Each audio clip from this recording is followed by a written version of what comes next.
Hello everyone. इस video में हम लोग डिस्कस करेंगे one of the assessment techniques that is rubrics. ठीक है, रूब्रिक्स जो है एक बहुत ही पॉपुलर असेसमेंट मेथड है जिसमें आपको क्लियर और सिस्टमैटिक तरीका दिया होता है स्कोर या फिर बच्चे की परफॉर्मेंस को इवैल्यूएट करने का।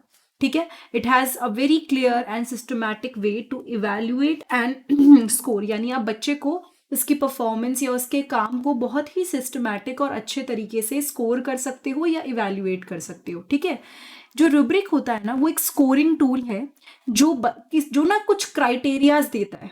ठीक है, एंड ये देता है कि जो क्राइटेरिया है प्लस अचीवमेंट जो है उस टास्क का, यानी कितना अचीव हुआ है कितना कम अचीव हुआ है। ठीक है, सो वो क्राइटेरिया देता है और लेवल ऑफ अचीवमेंट देता है किसी भी टास्क और असाइनमेंट के लिए। एंड साथ के साथ वो एक शेयर्ड एक्सपेक्टेशंस देता है, फीडबैक प्रोवाइड करता है और ग्रेडिंग में कंसिस्टेंसी, मतलब ऐसा नहीं होता कि एकदम कुछ बहुत अच्छा या एकदम कम, नहीं, उसमें कंसिस्टेंसी शो होती है कि अच्छा पहले ऐसा था अब थोड़ा सा इम्प्रूवमेंट है, या ओवरऑल फीडबैक भी काफ़ी मिलता है क्योंकि बहुत ही सिस्टमैटिक टूल है ये।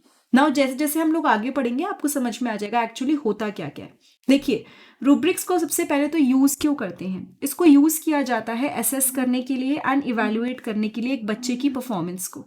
ठीक है, हम एक बच्चे की परफॉर्मेंस को असेस करना चाहते हैं या देखना चाहते हैं वो कैसा परफॉर्म कर रहा है, या फिर हम ये देखना चाहते हैं कि वो कैसा काम कर रहा है, क्लासरूम असाइनमेंट्स कैसे कर रहा है, प्रोजेक्ट्स कैसे कर रहा है, प्रेजेंटेशन कैसे कर रहा है, एसेज कैसे कर रहा है, पोर्टफोलियोज कैसे कर रहा है, ये सब चीज़ों का हम ध्यान रखते हैं।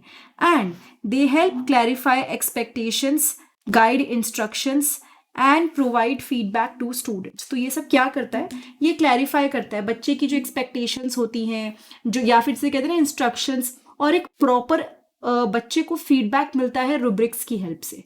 नाउ अभी हमने ऊपर देखा था कि उसमें क्राइटेरिया और लेवल ऑफ अचीवमेंट की बात हुई थी जो हर टास्क के लिए होता है। इसका मतलब क्या है, देखिए रूब्रिक के अंदर ना सेट ऑफ क्राइटेरिया होते हैं, there are many set of criteria जो कि अलग अलग डायमेंशन या एस्पेक्ट से होते हैं और हम उससे टास्क को एसेस करते हैं। ठीक है, सपोज ये क्राइटेरिया है writing, reading, speaking, walking, what ever, आप कुछ भी ले लीजिए, मतलब एग्जाम्पल दे रही हूँ, वॉकिंग मतलब रनिंग की बच्चा कैसा भाग रहा है, अगर स्पोर्ट्स का कुछ है तो हर क्राइटेरिया को हम डिस्क्राइब करते हैं at different level of achievement. तो सपोज यहाँ पे राइटिंग की बात कर रही हूँ, स्पीकिंग की बात कर रही हूँ, लिसनिंग की बात कर रही हूँ, तो मैंने बोल दिया यहाँ पे पुअर है, उसके बाद okay, good, very good, excellent.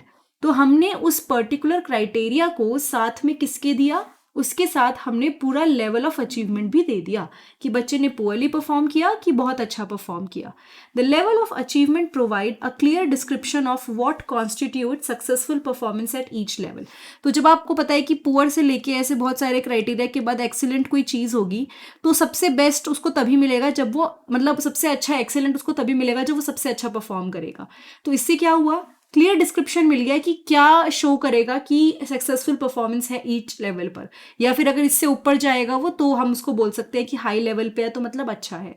तो क्राइटेरिया ये हो गए कि कौन से क्राइटेरिया की बात कर रहे हैं, एंड साथ में हमने उसके वो भी लगा दिया कि लेवल ऑफ अचीवमेंट क्या है। Rubrics establish clear expectation for students by outlining the specific criteria and performance indicator। तो rubric से ना हमें पता चल जाता है क्या expectations है स्टूडेंट्स के लिए, क्योंकि हमने क्राइटेरिया भी मेंशन कर दिया है और साथ में परफॉर्मेंस इंडिकेटर भी दे दिए हैं कि बच्चा आप अगर ऐसा करोगे तो बहुत अच्छा मिलेगा, बहुत पुअर करोगे तो पुअर मिलेगा। ये जो ट्रांसपेरेंसी है ना, ये बच्चों को काफ़ी हेल्प करती है समझने में कि उनसे क्या एक्सपेक्ट किया जा रहा है। तो अगर हम पुअर से लेके ऐसे ऐसे करते हुए एक्सीलेंट की तरफ जाते हैं तो बच्चे से ऑब्वियसली हम हायर साइड पे एक्सपेक्ट कर रहे हैं, हम ये नहीं चाह रहे कि बच्चा लोअर साइड पे परफॉर्म करे। हमारी एक्सपेक्टेशन यहाँ पे एकदम क्लियरली दिख रही है और कौन से क्राइटेरिया में दिख रही है वो भी पता चल जाता है। ठीक है, तो उसकी वजह से ना बच्चा फोकस करता है, और सपोज किसी बच्चे का किसी एक स्किल में पुअर परफॉर्मेंस आया तो अगली बार वो रूब्रिक्स में परफॉर्म करेगा कि मेरा पुअर तो ना आए, इससे अच्छे की तरफ आए। तो बच्चे को मोटिवेशन मिलती है, बच्चा अच्छे से फोकस कर पाता है और उसके स्किल्स भी सेल्फ असेस्ड कर पाता है। ठीक है, फीडबैक एंड असेसमेंट, रूब्रिक क्या करता है ना, बहुत ही स्ट्रक्चर्ड, बहुत ही अच्छे वे में फीडबैक प्रोवाइड करता है, क्योंकि हर किसी बच्चे को अपनी स्ट्रेंथ पता होती है और जहाँ जहाँ उसको बहुत अच्छा नहीं मिला होता लेवल ऑफ अचीवमेंट पे, तो उसको ये भी पता होता है कि उसको कहाँ पे इम्प्रूवमेंट करने की ज़रूरत है। जब आप इस असेसमेंट को ब्रेक करते हो स्पेसिफिक क्राइटेरिया को, तो उसकी हेल्प से आप फीडबैक दे पाते हो और बच्चे को समझने में मदद कर पाते हो कि कौन सा एरिया है जहाँ पे बच्चे को ज़्यादा वर्क करने की ज़रूरत है। ठीक है, फिर आया consistency and reliability. Rubrics promote consistency and reliability, मतलब कि मैंने आपको बताया ना, सपोज एक बच्चा है, ठीक है, सो यहाँ पे क्या होता है ना, कई बार अलग अलग क्राइटेरिया में अलग अलग लोग उसको जज करते हैं। तो रूब्रिक प्रमोट करता है कंसिस्टेंसी एंड रिलायबिलिटी, क्योंकि क्लियर गाइडलाइंस होती है और क्राइटेरिया होता है कि कैसे स्कोर अच्छा होगा, कैसे क्या क्राइटेरिया है और कितना स्कोर करना है। जब बहुत सारे सपोज एसेसर यूज करते हैं same rubric, it help ensure that student work is evaluated. जैसे सपोज 3 जज बिठा दिए, ठीक है, 3 उनके पास रूब्रिक्स हैं, वो अपने हिसाब से पुअर और गुड ये अपने हिसाब से परफॉर्म करेंगे। ये तो जब मल्टीपल एसेसर भी सेम रूब्रिक यूज करने वाले हैं, तो ये पता चल जाएगा कहाँ बच्चा अच्छा परफॉर्म कर रहा है, कहाँ पे उसको बेटर करने की ज़रूरत है, कहाँ पे उसको इग्नोर करने की ज़रूरत है। ये सब चीज़ें क्योंकि क्राइटेरिया भी है और लेवल ऑफ अचीवमेंट भी है, तो उससे बहुत क्लियर हो जाता है। Then comes communication and self-assessment. Rubrics can facilitate communication between teachers and student. ये एक बहुत अच्छा तरीका है क्योंकि इससे बच्चे और टीचर्स के बीच में कम्युनिकेशन सेट होता है। जब आप किसी भी असाइनमेंट और टास्क से पहले रूब्रिक्स शेयर करते हो, तो टीचर अपनी एक्सपेक्टेशंस बच्चों को बता सकता है, बच्चों को हेल्प कर सकते हैं कि कैसे वो अपना काम ऐसा करें कि उनका रूब्रिक्स में अच्छा परफॉर्मेंस दिखे। और साथ के साथ रूब्रिक्स की वजह से ना, मैं अगर अपना रूब्रिक्स देखूंगी, सपोज इफ आई से कि मैं पढ़ाते हुए टीचिंग का एग्जाम्पल ले लेती हूँ, पढ़ाते हुए कभी कभार बोलते बोलते बीच में मेरी टंग बहुत ज़्यादा स्लिप होती है, ठीक है।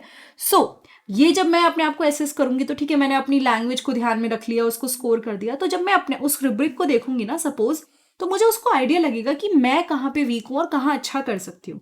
सो rubric also encourage self assessment and student can use the criteria and level of achievement to evaluate their own performance before submitting their work। यानी बच्चे उस क्राइटेरिया को यूज कर सकते हैं अपनी खुद की लेवल ऑफ अचीवमेंट के लिए। सपोज हम एक प्रोजेक्ट बनवाते हैं बच्चों से, प्रोजेक्ट में हमने दे दिया कि सबसे पहले तो लुक कैसा लग रहा है प्रोजेक्ट, उसके बाद उसमें मटेरियल्स कैसे यूज हुए हैं, second thing suppose theme eco थी या इन्वायरमेंटल फ्रेंडली थी, उसमें आइडिया कितना यूनिक है, उसके बाद उसको कितना अच्छा वो वर्किंग है कि नहीं है।